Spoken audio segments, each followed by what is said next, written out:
Hi, so I'm Jennifer Hirsch, and this is Seamus Khan to my side. This is a Sexual Citizens micro lecture. We'll be talking about different aspects of the book for classes in which students are reading the book. In this lecture, our focus is on ethnographic methods. So what is ethnography would be a good place to start.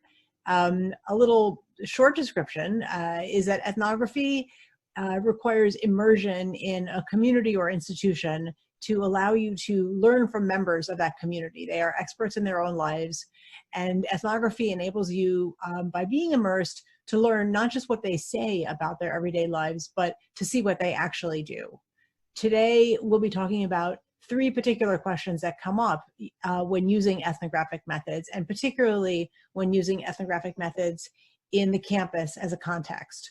The first is, how do you study something that you can't actually observe?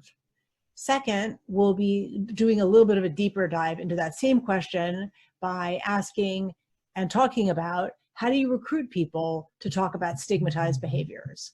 And then third, we'll be talking about some of the critical ethical challenges that emerged when studying sexual assault in this context and how we address them.